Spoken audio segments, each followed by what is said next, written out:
il y a quelque chose d'assez contradictoire. La parole de Dieu nous dit, qu'y a-t-il d'étonnant de la part de Dieu? Mais est-ce que notre Dieu, celui que nous connaissons, ne nous étonne-t-il pas? Moi, il m'étonne, non pas dans ce qu'il est capable de faire, parce qu'il peut tout, mais dans la manière qu'il a de le faire.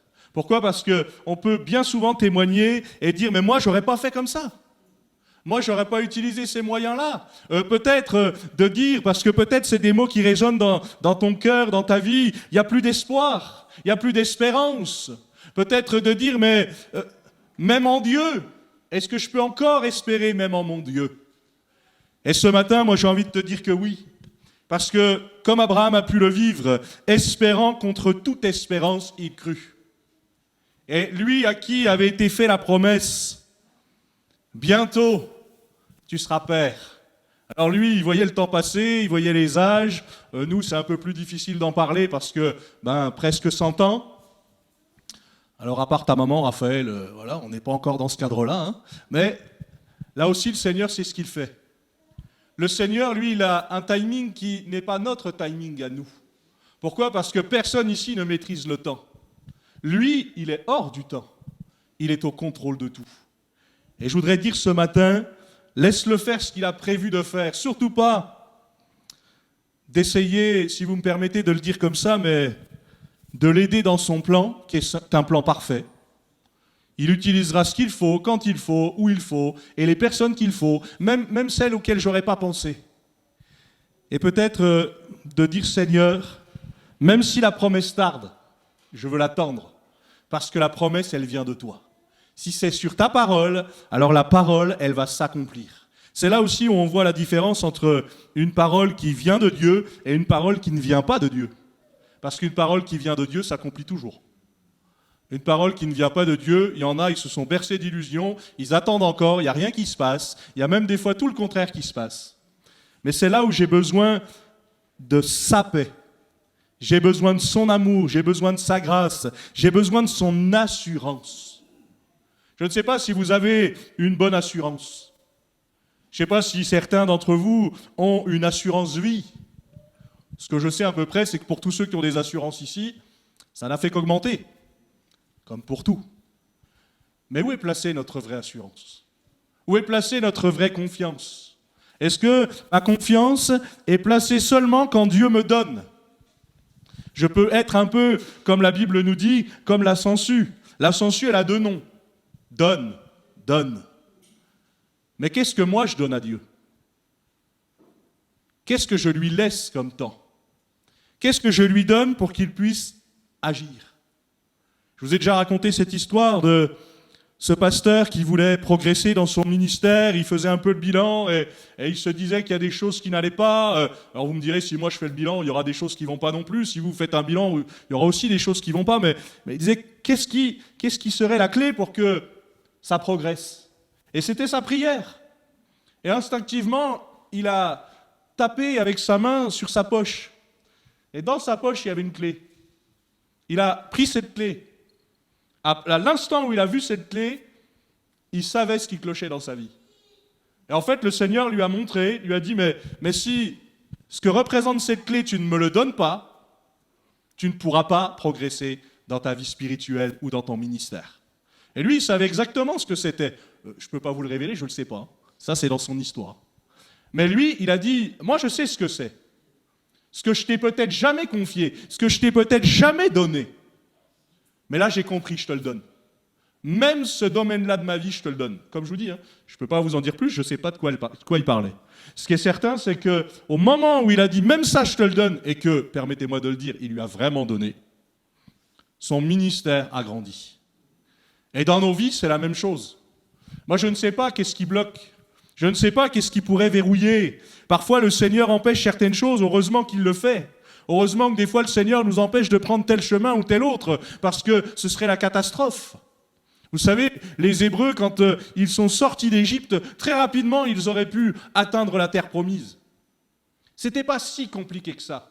C'était pas si loin que ça. Le problème, c'est qu'ils n'étaient pas armés pour ce qui les attendait.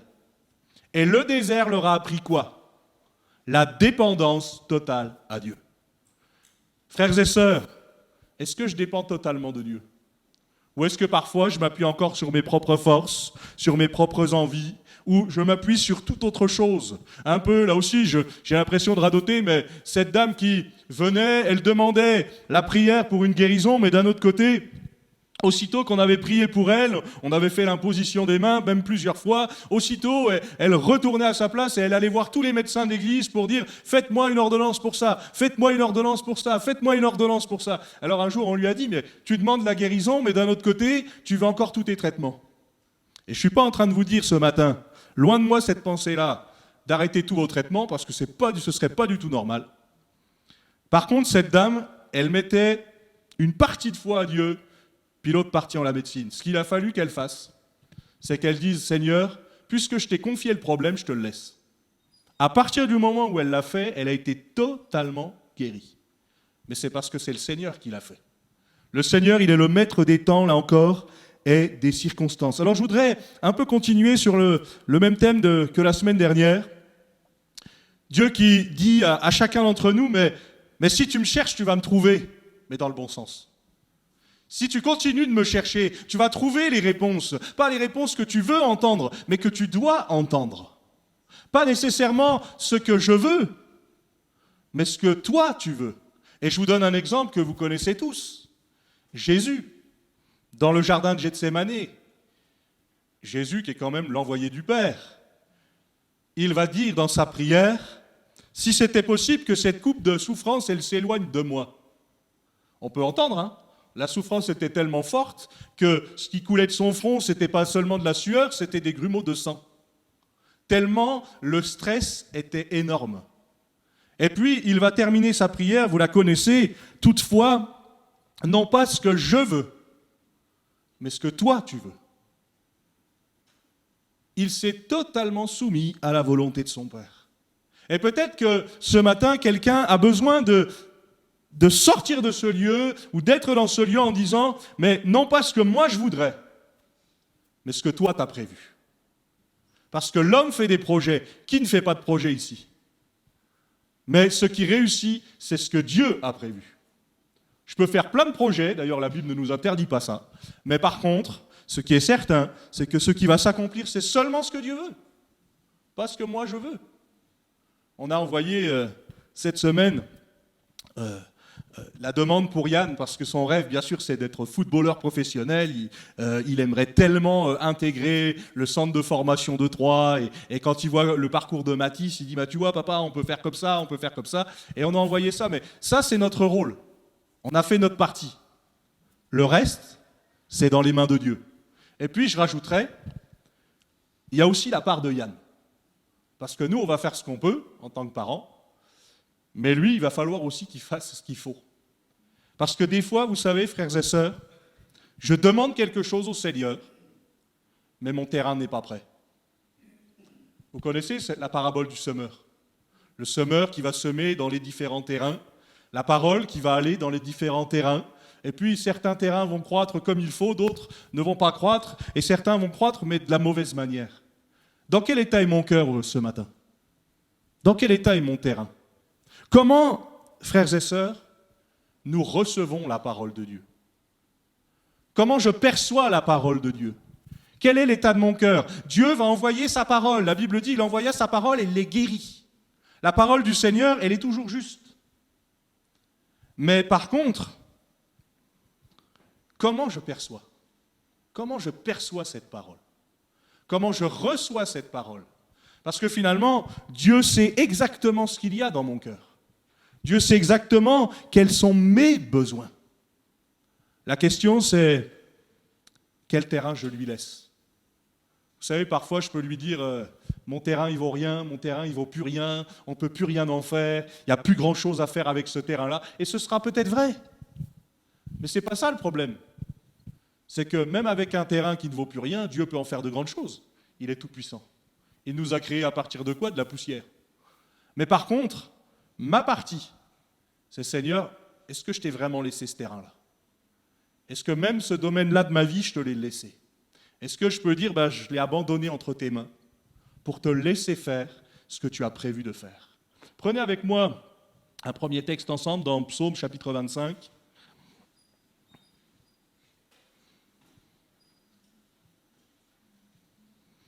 Réfléchissons au domaine de nos vies qui ne lui appartiennent pas totalement.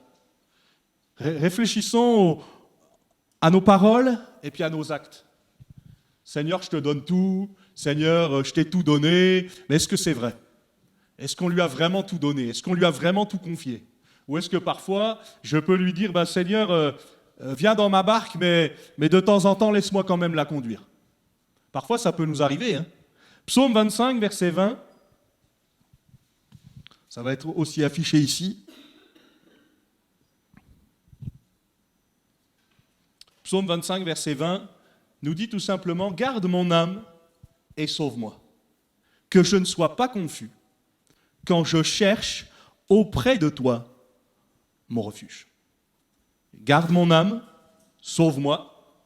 Vous savez, le côté un peu, et peut-être ce matin quelqu'un en a besoin, envoyer un SOS à Dieu, de dire « mais j'ai tout essayé, j'ai tout tenté ». Peut-être ce matin, tu es comme cette femme à la perte de sang. La Bible nous dit que ça allait en empirant, ça faisait 12 ans qu'elle avait ce mal et qu'elle avait tout essayé.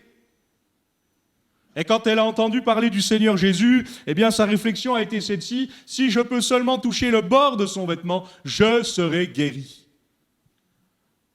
Elle ne s'est pas confiée dans le vêtement, mais dans celui qui portait le vêtement. Celui qui était capable de guérir et qui est encore capable de guérir. Garde mon âme et sauve-moi, que je ne sois pas confus. Pourquoi? Parce que c'est auprès de toi que je cherche mon refuge. On a chanté, vous l'avez chanté, c'est auprès de Dieu que je veux me tenir. Et je voudrais dire à quelqu'un, il ne faut pas simplement que ce soit une bonne volonté, il ne faut pas simplement que ce soit pour un instant, il faut que ce soit pour tout le temps. Seigneur, il faut que je reste accroché à toi. Parce que si je n'y suis pas, je vais couler. À un moment donné ou à un autre, parfois vous avez des hommes qui ont bâti des choses, qui ont même duré sur des années. Mais ça finit par s'écrouler. Pourquoi? Parce que le fondement était mauvais. Et ça, c'est vrai pour chacun d'entre nous. Chaque chose que je peux bâtir, est-ce que Dieu est à la base de ce que je suis en train de bâtir? Est-ce que Dieu a validé ça? Est-ce que Dieu est avec moi dans les étapes? Parce que ce que nous voulons plus que tout, c'est pas simplement courir une course, comme l'apôtre Paul nous en parle, mais c'est achever la course, et bien l'achever. Mais pour ça, eh bien là aussi, il faut que je fasse appel au Seigneur. Quand je cherche auprès de toi mon refuge. Où est notre refuge, frères et sœurs? Où est notre appui? Je regardais dernièrement un film sur cette histoire vraie des gens d'Amérique du Sud qui se sont perdus dans un avion et puis qui n'ont jamais reçu de secours. C'est eux-mêmes qui ont dû aller les chercher. Pourquoi? Parce que l'avion avait dévié sacrément de son itinéraire. Et heureusement, ils ont été courageux. Ils ont tenu malgré tout pendant X jours, pas forcément dans les meilleures situations et les meilleures positions possibles pour s'en sortir. Mais ce qui était important, c'est peut-être de dire, et si ma trajectoire a dévié? Et si je me suis détourné? Et si j'ai cherché, si vous me permettez de le dire comme ça, mais un autre refuge? Si j'ai cherché une autre solution que lui? Mais Dieu est en train de dire à quelqu'un peut-être, mais tu peux encore revenir. Tu peux encore saisir la grâce. Tu peux encore revenir pour retrouver une position.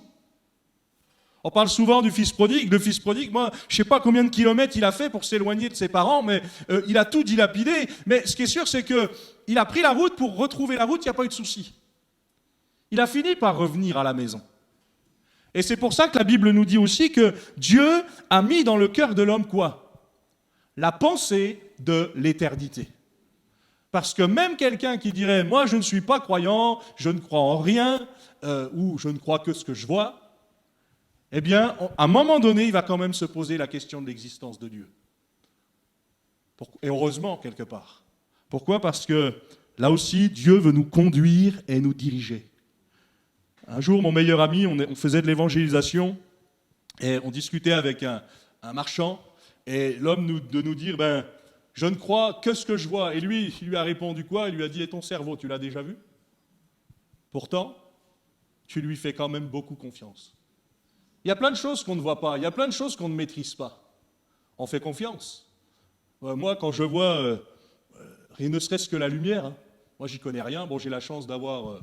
mon beau-frère est électricien, mon beau-père est électricien, eux ils savent comment m'expliquer, en plus non seulement ils savent comment expliquer, mais ils savent faire.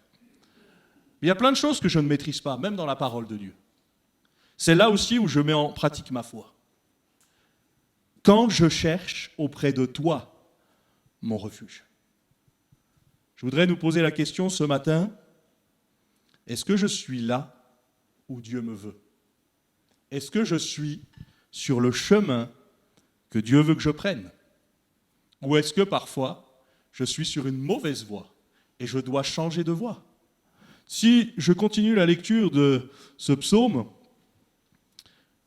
que l'innocence, le verset 21 nous dit « Et la droiture me protège quand je mets en toi, encore une fois, mon espérance. Ô Dieu, délivre Israël de toutes ses détresses. » On peut prendre ce verset-là et dire, ouais Seigneur, on peut encore prier ça aujourd'hui. Parce qu'Israël en a. Israël traverse des difficultés, traverse des souffrances, traverse des douleurs. Non seulement Israël, mais aussi les Palestiniens. Et puis, on peut penser aux Ukrainiens et aux Russes et à tous ces pays en guerre. Mais, vous savez, le Seigneur est capable de s'occuper d'eux, d'ailleurs il le fait, comme il est capable de s'occuper de moi. La question c'est, qu'est-ce que je lui laisse ? Quelqu'un me disait un jour, mais Pierre, moi, quand je considère toutes les difficultés que les uns et les autres peuvent rencontrer, même dans l'Église, eh bien, je me dis, mais moi, je suis rien. Moi, c'est rien du tout ce que j'ai. Et moi, je lui ai simplement répondu, raison de plus pour que Dieu s'en occupe aussi. Puisqu'il peut s'occuper du très grand, il peut aussi s'occuper du très petit. À nos yeux, je m'entends. Mais peut-être de dire aussi, tout simplement, encore une fois, Seigneur, quel est le fardeau que je ne t'ai pas confié? Qu'est-ce que je porte encore sur mes épaules plutôt que de te le donner pleinement? Parce que moi, je peux être un peu comme ça parfois. Seigneur, je te le donne, mais je te le donne à moitié. Parce que finalement, quand j'ai fini de prier pour telle chose, des fois, je le reprends un peu avec moi le fardeau. Alors ça peut arriver, mais moi, j'ai aussi vécu le fait où on sent vraiment que, ça y est, le Seigneur va s'en occuper. Laisse-le moi. Moi, je me souviens de cette histoire avec mes anciens voisins où, quand c'est moi qui ai voulu régler l'histoire, ça s'est empiré. Mais quand j'ai dit au Seigneur, fais-le, et que j'ai dit, de toute façon, je ne te prierai plus pour ça, parce que tu l'as entendu et tu le sais, alors je te laisse t'en occuper. À partir du moment où j'ai fait ça, il y a une paix qui est venue dans mon cœur. Quelques semaines après, Dieu s'est occupé des choses de manière, là aussi, permettez-moi de le dire, mais étonnante. Parce que moi, je n'aurais jamais pensé ça. Mais Dieu, lui, sait. Dieu sait ce que tu traverses. Dieu sait ce qui, finalement, te freine. Dieu sait ce qui t'empêche d'avancer. Mais lui, tout simplement, il peut te dire ce matin, mais fais-moi confiance, comme tu l'as déjà fait. Ou apprends à me faire confiance. Ne perds pas espoir. Parce que Dieu est toujours le Dieu des délivrances. Mais ça vient quand lui l'a décidé. Vous savez, des fois, moi, je peux décréter plein de choses. Je peux proclamer plein de trucs, je peux décréter plein de choses, mais ce n'est pas parce que je le fais que ça arrive. Non, ça arrive si c'est Dieu qui l'a décidé. Lui, il dit et la chose arrive. Lui, il ordonne et elle existe. Moi, je peux toujours dire et ordonner. Si Dieu n'est pas dans l'affaire, il ne se passera rien. Et c'est ça qui est important de décider et puis de s'assurer. Seigneur, est-ce que tu es dans l'affaire? Est-ce que tu es dans mon projet? Est-ce que tu es avec moi dans la barque? Est-ce que tu m'accompagnes? Est-ce que moi, je suis avec toi? Parce que vous connaissez le texte, on l'a partagé il n'y a pas si longtemps. Dieu est avec nous quand nous sommes avec lui. Prenez un autre psaume avec moi, psaume 27, verset 8.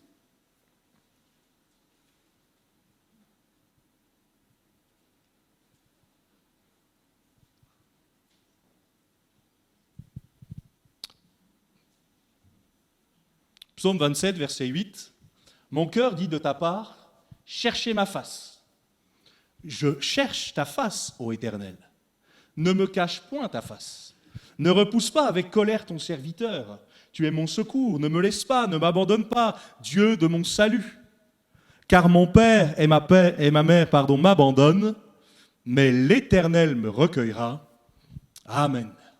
Oublié de tous, et parfois oublié par tous, même ceux qui peuvent être les êtres les plus chers de ma vie, mais pas par Dieu.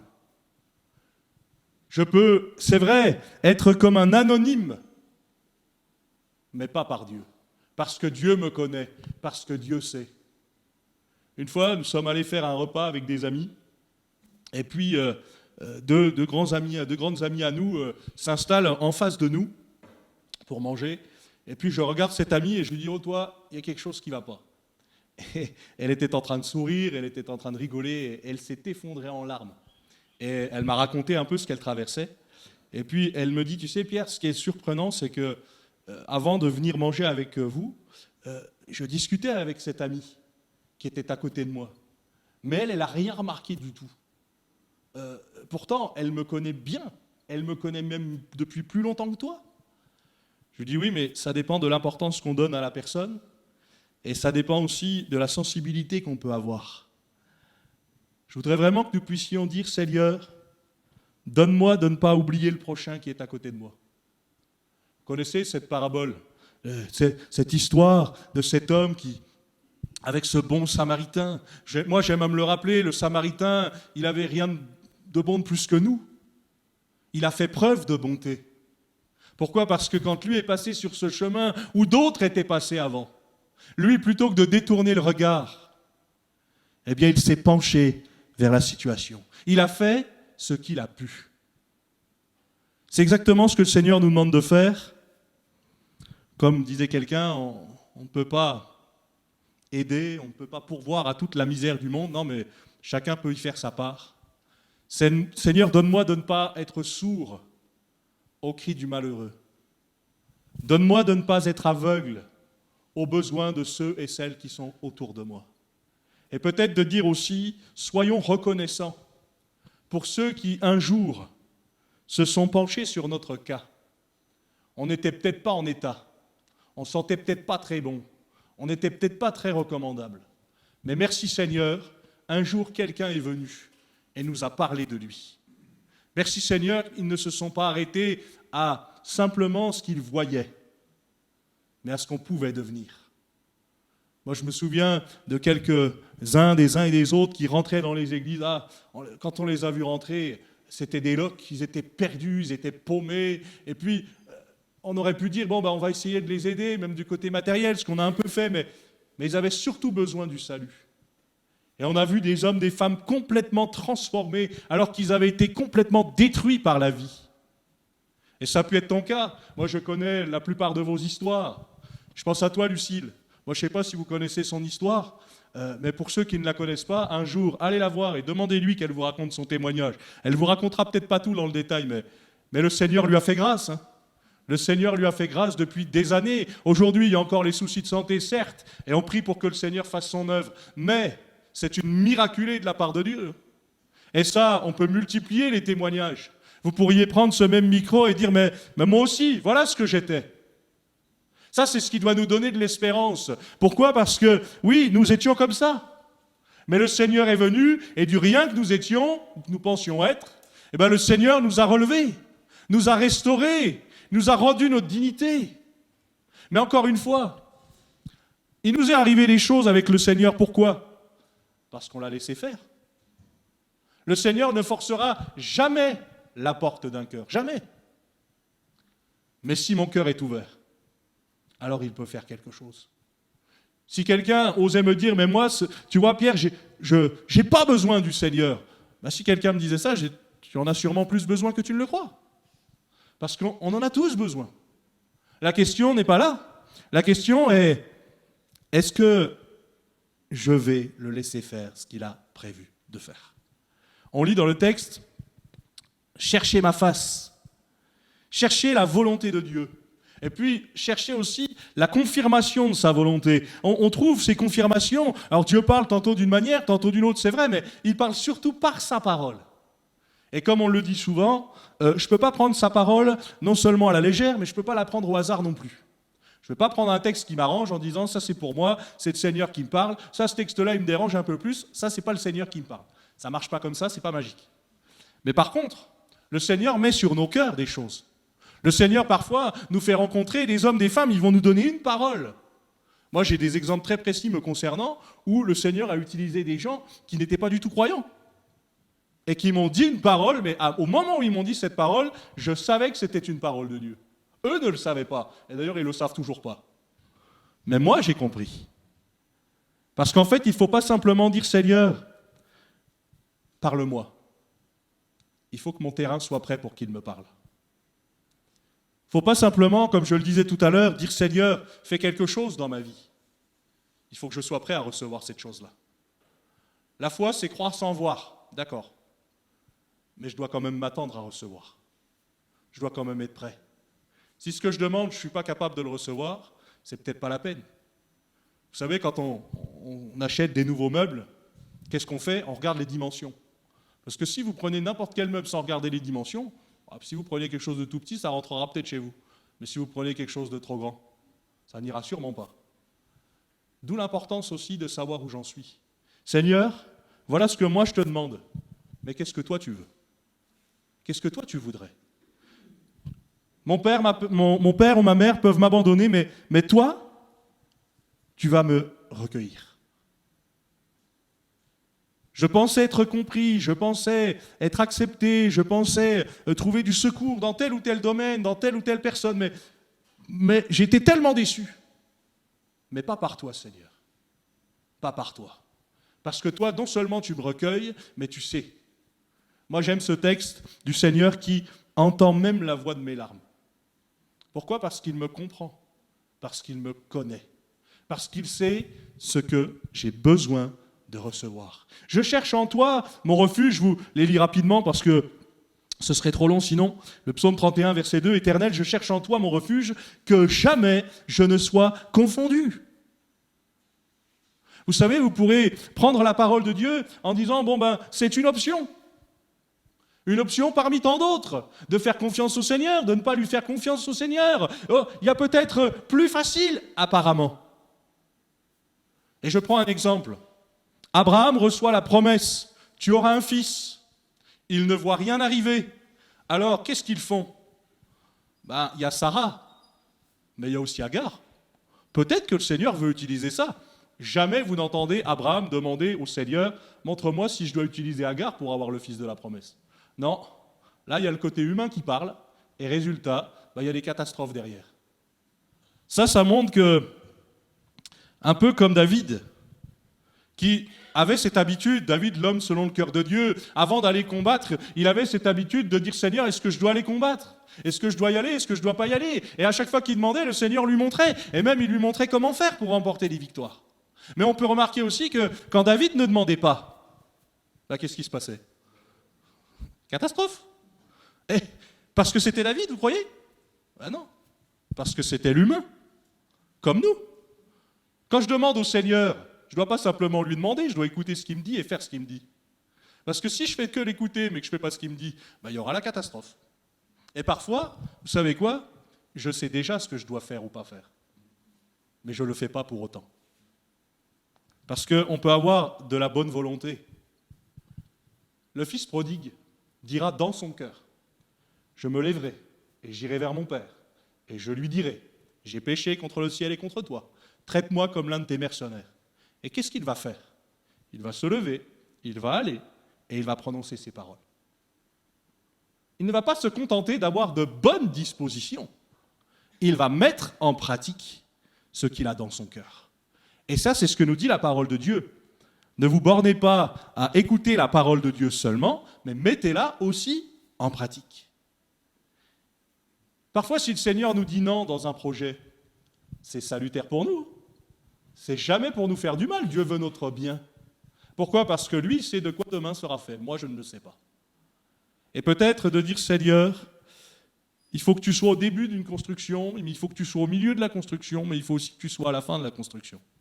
Seigneur, il faut que tu sois au début du projet, il faut que tu sois au milieu du projet, et il faut que tu sois à la fin du projet. Et il faut que parfois, je reconnaisse aussi que si le projet ne fonctionne pas, peut-être c'est moi qui me suis trompé, c'est pas Dieu. Parce que Dieu, lui, ne se trompera jamais. Jamais. Il a tout fait pour un but, même le méchant, nous dit l'Écriture.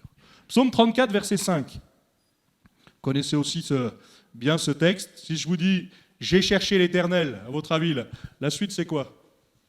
Et il m'a répondu. Il m'a délivré de quelques frayeurs. Toutes mes frayeurs. Toutes mes frayeurs. Ça nous dit quoi? Ça nous dit tout simplement que le Seigneur ne fait rien à moitié.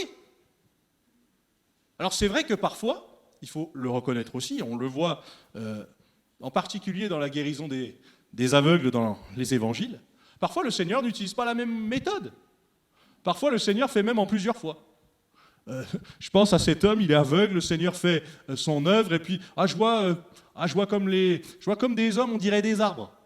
Bon, là, tu n'es pas encore totalement guéri, mais t'inquiète pas, je vais faire la suite. Peut-être que c'est ça que le Seigneur dit à quelqu'un. Mais peut-être qu'aussi, le Seigneur est en train de dire à quelqu'un, mais ma grâce te suffit. Apprends à me faire confiance quoi qu'il se passe. Comme je vous dis, moi, je peux en parler pour moi-même. Pourquoi le Seigneur m'a guéri, moi, et pas ce petit garçon qui, lui, est décédé en ayant quasiment les mêmes symptômes que moi, avec une autre famille de l'Église à l'époque? Moi, je n'ai pas les réponses. Je sais simplement ce que mes parents ont fait. Et ce n'est pas moi qui vais parler pour moi-même, moi je ne me rendais pas compte. Mais je sais ce qu'eux n'ont pas fait dans certains domaines. Je sais qu'il y a des choses qui ont été ratées. Alors après, Dieu est souverain. Dieu fait ce qu'il veut. Comme je vous disais tout à l'heure, ce n'est pas parce que moi je décrète quelque chose que les choses vont se passer. Certainement pas. Dieu, lui, oui. Ce que Dieu dit oui, pas de problème, ça va se passer. J'ai cherché l'Éternel, il m'a répondu. C'est le verset 5 du psaume 34. Il m'a délivré de toutes mes frayeurs. Quand on tourne vers lui les regards, on est rayonnant de joie. Le visage ne se couvre pas de honte. Quand un malheureux crie, l'Éternel entend, il le sauve de toutes ses détresses. L'ange de l'Éternel campe autour de ceux qui le craignent et il les arrache au danger. Sentez et voyez combien l'Éternel est bon. Heureux l'homme qui cherche en lui son refuge.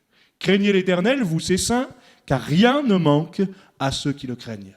Les lionceaux éprouvent la disette et la faim, mais ceux qui cherchent l'Éternel ne sont privés d'aucun bien. Amen. Nous qui appartenons au Seigneur, on peut témoigner que notre Dieu est celui qui pourvoit. Est-ce qu'il nous a donné toujours comme nous espérions? Peut-être pas. Mais est-ce qu'il nous a donné toujours ce qu'il nous fallait? Oui. Pourquoi? Parce que lui, c'est mieux ce qu'il nous faut que nous-mêmes. Moi, je peux demander des tas de choses dans la prière, mais ça ne veut pas dire que je recevrai tout. Encore une fois, Matthieu chapitre 7, verset 7, c'est pas magique. Demandez, vous recevrez, cherchez, vous trouverez, frappez et l'on ouvrira. C'est pas parce que je le récite que ça arrive. Non, je dois demander des choses qui sont conformes à la volonté de Dieu, ça veut dire qu'il faut quand même que je la cherche. Chercher, je ne peux pas chercher n'importe où. On dit que tous les chemins mènent à Rome. Tous les chemins peuvent finir par mener à Dieu. Mais tant de détours et de voies sans issue, parfois nous avons pris. En espérant trouver Dieu. En espérant finalement, encore une fois, dans de mauvaises choses, dans de mauvaises personnes. Alors que nous pouvons trouver auprès de sa parole. Chercher, trouver, demander. Est-ce que je vais oser demander? Qu'est-ce que je ne demande plus au Seigneur? Qu'est-ce que je n'ose plus demander? Quand on tourne vers lui les regards, on est rayonnant de joie. Moi, j'aime ce psaume. Pourquoi? Parce que c'est pas juste, il m'a répondu. Il m'a répondu, pourquoi? Parce que j'ai cherché l'Éternel. On est rayonnant de joie. C'est pas juste on est rayonnant de joie, c'est quand on tourne vers lui les regards, on est rayonnant de joie. Autrement dit, quand je prête attention, l'Éternel entend. Alors, c'est bien. Mais quand un malheureux crie, et il le sauve de toutes ses détresses, pourquoi? Parce que je le laisse faire. Vous savez que Dieu entend toutes choses. Il connaît toutes choses. Mais il n'intervient pas sur tout. Les désirs de Dieu. Dieu veut que tous les hommes soient sauvés. C'est son désir. Maintenant, répondez avec moi, est-ce que tous les hommes seront sauvés? Non. C'est un désir qui est pieux, oui. Dieu veut que tous les hommes soient sauvés, mais tout le monde ne sera pas sauvé. Pourquoi? Parce que ce n'est pas automatique. Il y a des choix à faire. Chaque jour, frères et sœurs, nous sommes confrontés à des choix. Est-ce que j'honore Dieu dans mes choix? Est-ce que, tiens, si je fais ça, ça va peut-être me faire avancer dans mon métier, dans ma profession? Tiens, si je ne dis pas telle chose. Je pense à un de mes oncles qui, à un moment donné, était déjà très haut placé dans le domaine de l'équipement. Et puis, il reçoit une nouvelle proposition pour encore plus grandir dans la société. Et puis, la proposition, elle était belle. Et seulement, sur ce courrier, il est écrit, seulement si vous acceptez, voilà ce qu'il faudra faire, voilà ce qu'il faudra dire, voilà ce qu'il ne faudra pas dire, et voilà ce qu'il ne faudra pas faire. Alors, en tant que croyant, on pourrait se dire, il aurait à peine lu ça, qu'il aurait dû déchirer la lettre. Ouais, en tant que croyant, c'est ce qu'on se dit quand on a de bonne volonté, mais quand on est humain, quand on a des besoins, on regarde bien. Et on se dit, mais c'est quoi? C'est pas grand-chose. C'est, si vous me permettez de le dire comme ça, un petit mensonge. Finalement, je le sais, mais c'est pas moi qui le fais. Bon, je vous le dis, la fin de l'histoire, c'est qu'il n'a pas accepté le poste. Tant mieux. Mais on est tous confrontés à des choses comme ça, frères et sœurs, tous les jours. Des choses qui se voient, puis des choses qui ne se voient pas.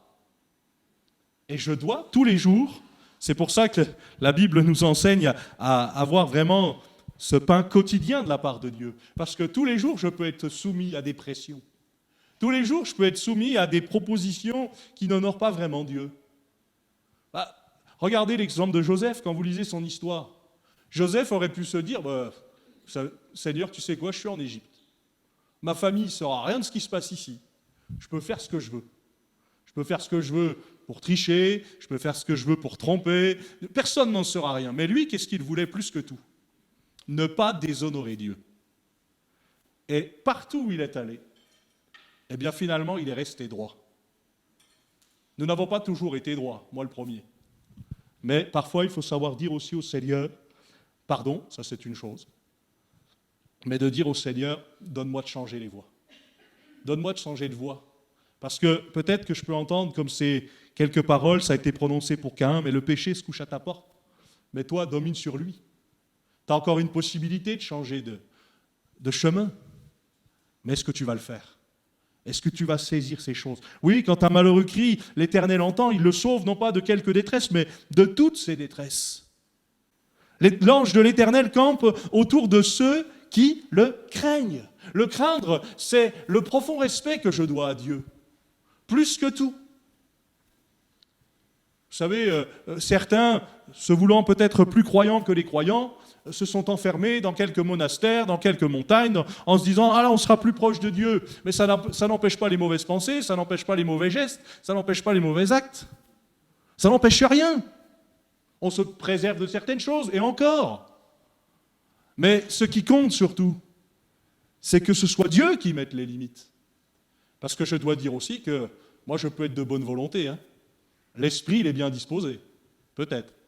Mais la chair, elle est faible. Et à un moment donné, je dois savoir dire, Seigneur, il faut vraiment que ce soit toi qui prennes le relais. Seigneur, donne-moi de t'honorer quand tout le monde me voit, mais donne-moi de t'honorer aussi quand personne ne me voit. Pardon pour les fois où on ne l'a pas fait. Et puis peut-être, Seigneur, je sais que tu es là. Je sais que tu m'entends. Mais moi, je veux prendre aussi attention à ce que tu veux me dire. Heureux l'homme qui cherche en lui son refuge. Je vous le dis, est-ce que ça veut dire que quand on est chrétien, on n'est plus jamais malheureux? Celui qui croit ça, il n'a jamais lu la parole de Dieu. Et puis, ça arrive le malheur. Le malheur atteint souvent le juste. Bon, on est content qu'il y ait la suite quand même. L'Éternel l'en délivre toujours, heureusement. Mais vous savez quoi? Des fois, il y a des malheurs qui atteignent les justes. Et ça se finit comme ça. On ne choisit pas toujours. Comme quelqu'un disait, c'est bon d'avoir un croyant avec soi parce qu'on est toujours protégé. Oui, un peu comme cette blague, vous savez, peut-être vous avez déjà entendu ça, c'est un homme qui prend l'avion et puis il prévoit le crash et puis de dire, est-ce qu'il y a un croyant, est-ce qu'il y a un pasteur dans l'avion? Alors le pasteur, oui, je suis là, je peux vous aider, oui, justement, il nous manque un parachute. Donc vu que vous avez la foi plus que les autres, vous n'allez pas avoir besoin de ça. Vous avez compris le principe? C'est pas parce que je suis croyant qu'il m'arrive rien. Non, mais je veux que Dieu soit avec moi dans tout. Et ça, c'est un choix. frères et sœurs. Moi, je ne pourrais pas vous forcer, et il faudra que ce soit un choix de chacun. Parfois, on a mis Dieu dans des cases. Il y a la case église, il y a la case dimanche, puis il y a la case reste de la semaine. Il y a la case loisir, la case travail, mettez autant de cases que vous voulez. Moi, je trouve que ce n'est pas une bonne manière de faire. Le mieux, c'est de mettre Dieu au centre de tout. Puis après, peu importe si j'ai des loisirs, peu importe si je travaille, peu importe, il faut que Dieu soit là quand même. Et heureusement qu'il est là. Parce que là où il n'est pas, quelqu'un d'autre va prendre la place. Forcément, ça peut être moi. Hein. Je peux prendre moi la place en disant, tiens, je m'en sortirai comme les autres fois. Ça peut être le diable aussi, parce que la Bible nous dit de ne pas lui donner un accès, ou des accès. Mais là encore, croyez que le Seigneur connaît, croyez que le Seigneur sait ce que vous traversez. Il n'est pas sourd, il a entendu, il connaît même déjà le moyen, parce qu'avec l'épreuve, il prévoit aussi le moyen d'en sortir. Qui aime les épreuves ici ? Pourtant, les épreuves nous font progresser. C'est fou, hein ? Je ne sais pas si on se rend compte de ça, mais quand je traverse des moments difficiles, c'est là que je me rapproche plus de Dieu. Pourquoi ? Parce que quand tout va à peu près bien, je pourrais être tenté de l'oublier. Enfin, je parle pour moi, hein. Vous parlerez pour vous-même. Mais pourquoi ? Parce qu'on se dit, finalement, oui, Dieu, il est là. Oui, je suis vraiment là. Et parfois, dans les épreuves, le Seigneur nous dit, t'as vu, heureusement que je suis vraiment là. Parce que si je ne l'étais pas, tu ne serais plus là depuis bien longtemps. Et frères et sœurs, c'est notre cas. Dans nos histoires, je pense à tous ceux qui ont été guéris, qui ont été délivrés, sauvés, gardés. La plupart d'entre nous, on ne serait plus là depuis bien longtemps si le Seigneur ne nous avait pas gardés, protégés. Mais peut-être de dire à quelqu'un ce matin, est-ce que tu cherches vraiment Dieu ? Est-ce que vraiment tu cherches sa face ? Est-ce que vraiment tu cherches sa volonté ? Est-ce que vraiment tu cherches son conseil ? C'est vrai que quand on lit les psaumes, c'est un peu comme quand on lit la parole de Dieu. Vous savez, quand on lit Hébreux 11, un tel a eu la foi, un tel a eu la foi, un tel a eu la foi, un tel a eu la foi. Ouah, moi, je lis ça à une vitesse et je me dis, ouah, quels hommes, quelles femmes. Ouah, merci Seigneur. Ouais, mais on n'a pas tout le contexte. Des fois, on a une interprétation du contexte. Et ça, c'est dur. Parce qu'on a l'impression, je ne sais pas pour vous, mais des fois, quand je lis certains passages de la Bible, mais ils étaient trop forts pour moi. Mais c'est presque trop facile. Moi, je ne vis pas ces choses-là. Oui, mais c'est parce qu'on n'y était pas. On y aurait été, ça aurait peut-être été aussi galère, et de leur temps aussi, c'était galère. Quand vous lisez les Écritures, on voit que la persécution, elle était déjà là. C'était dur pour eux. Ce n'était pas si facile que ça. Comme ça peut ne pas être facile pour nous. Mais encore une fois, tout est une question de choix. Parfois, le choix de ne pas plaire à Dieu est même plus simple, a priori, que de lui plaire. Mais ne regardez pas simplement à ça, regardez aux conséquences. Parce que les conséquences sont tellement terribles. Et peut-être que là encore, Dieu dit à quelqu'un, mais le chemin sur lequel tu es, ce n'est pas le mien, il faut que tu changes. Et tu as encore possibilité de changer. Je pense à tous ceux qui veulent régler leur compte avec Dieu une fois qu'ils seront morts, faites-le avant, parce que ce sera trop tard. C'est bête à dire, nous, la plupart d'entre nous, on le sait. Mais c'est maintenant qu'il faut préparer ces choses-là. Il faut se mettre en accord, il faut se préparer. La Bible dit, prépare-toi à la rencontre de ton Dieu. Ça peut être valable lorsque la mort surviendra, mais ça peut être valable à chaque fois que je viens dans la présence de Dieu. Et je dois me préparer. Encore une fois, je reviens sur l'idée du terrain. Si ton terrain est prêt à recevoir la bénédiction, tu vas recevoir la bénédiction. Peu importe le temps, le plus important est d'être prêt. Par contre, si mon terrain n'est pas prêt, peut-être que c'est là où je dois travailler. Seigneur, qu'est-ce que je dois faire ? Qu'est-ce que je dois accomplir pour que tu puisses, là encore, agir ? Je vous partage encore celui-là, je terminerai avec ce psaume.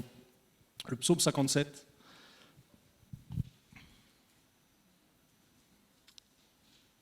Le psaume 57, à partir du verset 2, il nous est dit « Aie pitié de moi, ô Dieu, aie pitié de moi ».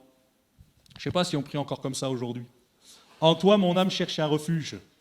Je cherche un refuge à l'ombre de tes ailes, jusqu'à ce que les calamités soient passées. Je crie au Dieu très haut, au Dieu qui agit en ma faveur. Il m'enverra du ciel le salut, tandis que mes persécuteurs se répandent en outrage. Pause. Dieu enverra sa bonté et sa fidélité. Dieu va le faire. Dieu va le faire. Ne doutons pas qu'il va faire sa part. Il va le faire.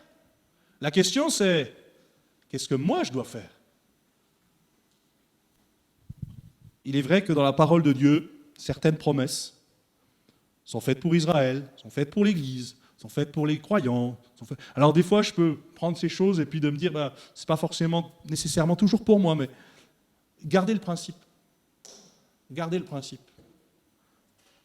On ne prie pas tous de la même manière. On ne dit pas tous les mêmes mots. Et quand bien même, je vous ferai réciter le Notre Père, puisque c'est une prière que la plupart d'entre nous on connaît, elle n'aurait pas le même impact chez les uns et chez les autres. Pourquoi? Parce qu'on ne vit pas tous la même chose. Dieu nous connaît. Dieu connaît quels sont mes besoins. Dieu connaît quelles sont mes aspirations. Là encore, je termine comme j'ai commencé. Je dois chercher Dieu. Parfois même, je le sais. Mais est-ce que je le fais? Je dois chercher Dieu plus que tout autre chose. Pourquoi? Parce que à la fin, c'est lui qui doit avoir le dernier mot. Jacob va lutter avec Dieu, pas contre, avec, et il va en garder des séquelles. Pourquoi? Parce qu'il va être blessé à l'emboîture de la hanche. Je crois que finalement, je me mets à sa place. Là, ça vaut le coup de boiter. Ça vaut le coup de boiter. Pourquoi? Parce qu'il s'en souviendra toute sa vie. Et je termine avec mon expérience. J'ai arrêté de compter mes cicatrices. De toute façon, j'en ai plein. Si je fallait faire une collection, c'est pas mal. Mais je sais ce que représente chaque cicatrice. La grâce de Dieu. Parce que dans beaucoup de domaines, j'aurais pas eu ces cicatrices-là, je ne serais plus là. Et frères et sœurs, dans nos vies, c'est la même chose. Il y a eu des épreuves, il y a eu des combats, il y a eu des luttes, il y a eu des cicatrices. Moi, je vous parle de cicatrices réelles, mais on pourrait parler de toutes celles qu'on nous a fait ou qu'on a fait aussi parfois à d'autres, et qui nous restent parfois.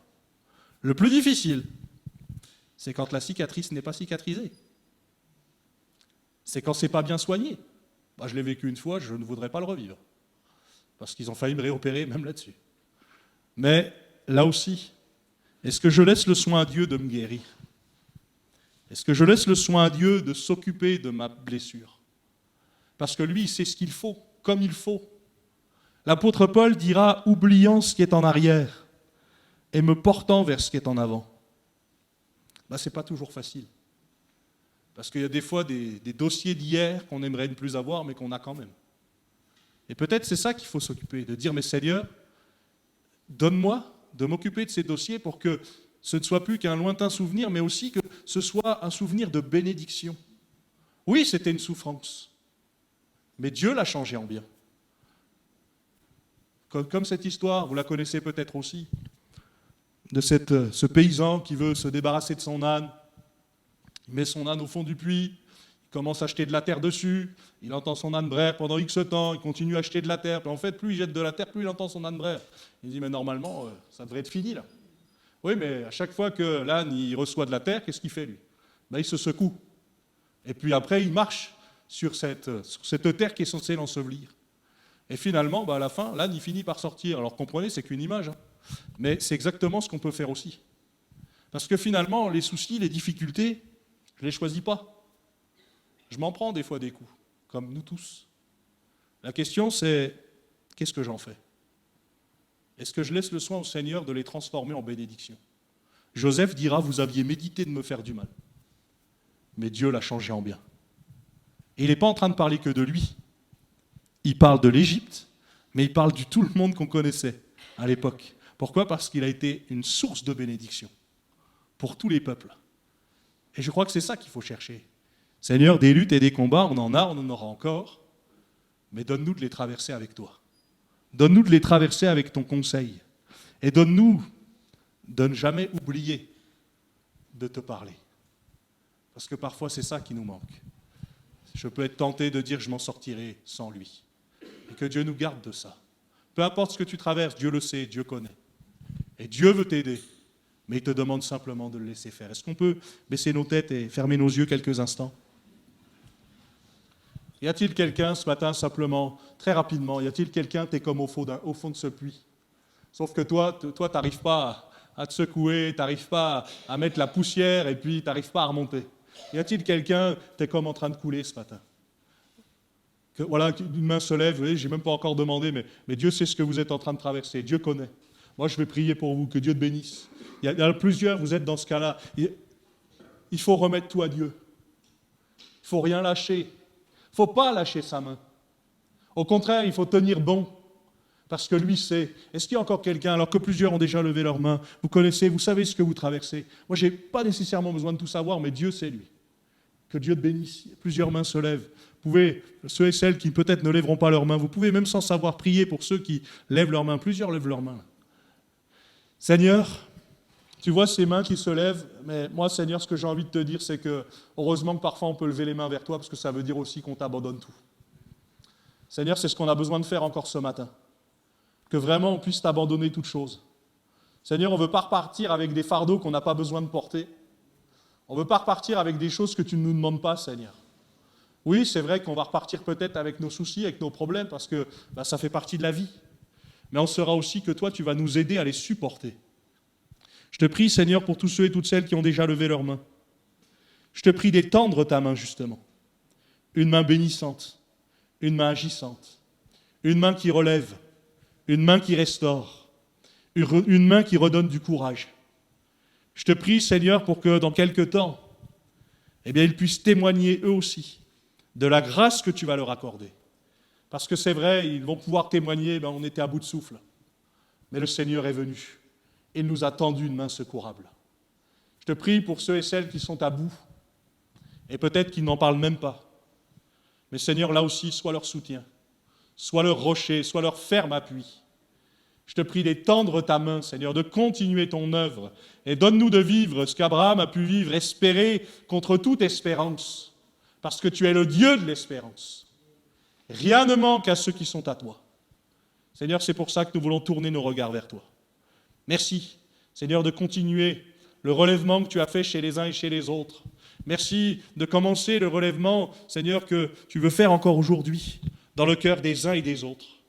Merci, Seigneur, de te révéler encore à nous comme celui qui sauve, comme celui qui libère, comme celui qui délivre. Seigneur, glorifie-toi pour l'honneur et la gloire de ton nom. Amen. Amen. Croyons que nous avons reçu ce que nous avons demandé, et puis attendons-nous à recevoir ce que Dieu a prévu. Il est le maître de toutes choses, et il fait toutes choses belles en son temps.